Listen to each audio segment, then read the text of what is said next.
Assalamualaikum warahmatullahi wabarakatuh. Perkenalkan, nama saya Bunga Desisari dengan NPM 207210367, kelas 3B Administrasi Bisnis Fakultas Visipol dari Universitas Islam Riau. Pada kesempatan ini saya akan menyampaikan sebuah video pembelajaran tentang kedudukan ilmu dalam Islam. Yang pertama, pengertian ilmu pengetahuan. Arti kata ilmu berasal dari bahasa Arab, yakni yang berarti tahu atau mengetahui atau memahami. Sedangkan menurut istilah, ilmu adalah pengetahuan yang ilmiah. Jadi, ilmu adalah segala proses kegiatan terhadap suatu keadaan dengan cara menggunakan alat, prosedur, cara, metode sehingga menghasilkan pengetahuan baru bagi manusia itu sendiri. Adapun pengertian ilmu pengetahuan menurut salah satu para ahli, yakni menurut Robert Ackerman, ilmu pengetahuan ialah kajian serius yang membahas mengenai pendapat-pendapat yang sifatnya ilmiah dan melakukan perbandingan terhadap setiap perkembangan dari gagasan tertentu. Robert yakin bahwa ilmu bisa didapatkan melalui latihan dan studi untuk mendapatkan pengetahuan. Yang kedua, perintah mencari ilmu pengetahuan. Perintah menuntut ilmu bagi seorang muslim sudah secara gamblang dijelaskan dalam Al-Quran dan hadis.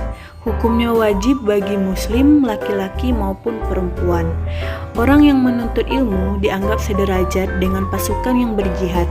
Hal itu dituangkan dalam firman Allah Subhanahu wa Ta'ala dalam surat At-Taubah ayat 122. Dalam Al-Quran juga sudah dijelaskan sebagaimana artinya, hai orang-orang yang beriman, apabila dikatakan kepadamu, berlapang-lapanglah dalam majelis, maka lapangkanlah, niscaya Allah akan memberikan kelapangan untukmu. Dan apabila dikatakan, berdirilah kamu, maka berdirilah, niscaya Allah akan meninggikan orang-orang yang beriman di antaramu dan orang-orang yang memberi ilmu pengetahuan beberapa derajat. Dan Maha Allah mengetahui apa yang kamu kerjakan. Surat Al-Maidah ayat 11. Yang ketiga, sumber pengetahuan dan metode keilmuan. Sumber ilmu primer dalam epistemologi Islam adalah wahyu yang diterima oleh Nabi yang berasal dari Allah Subhanahu wa Ta'ala. Sebagai sumber dari segala sesuatu, al-wahyu yang memberikan dua pengertian dasar, yaitu tersembunyi dan cepat. Epistemologi Islam yang bersumber dari Al-Quran, hadis, dan sunnah juga mengambil sumber ilmu lainnya, yaitu akal dan hati serta indera-indera yang terdapat dalam diri manusia.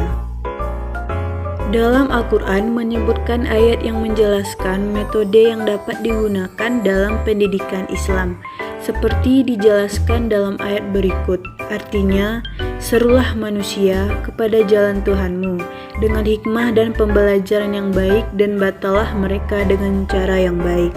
Sesungguhnya Tuhanmu dialah yang lebih mengetahui tentang siapa yang tersesat dari jalannya, dan dialah yang lebih mengetahui orang-orang yang mendapat petunjuk. Surat An-Nahl 125. Yang keempat, isyarat Al-Quran dan Sunnah tentang pentingnya menguasai ilmu pengetahuan. Dan Allah juga berfirman, niscaya Allah akan meninggikan orang-orang yang beriman di antara kalian dan orang-orang yang diberi ilmu agama beberapa derajat. Al-Majaidah ayat 11. Ditinggikannya derajat dengan beberapa derajat ini ditunjukkan atas besarnya keutamaan, dan ketinggian di sini mencakup ketinggian maknawiyah di dunia dengan tingginya kedudukan.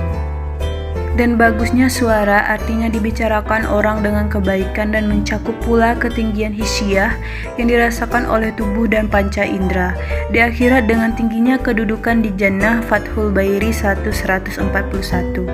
Dari Abu Darda radhiyallahu anhu berkata, aku mendengar Rasulullah Shallallahu alaihi wasallam bersabda, barang siapa menempuh suatu jalan yang padanya dia mencari ilmu, maka Allah akan memudahkan dia menempuh jalan dari jalan menuju jannah.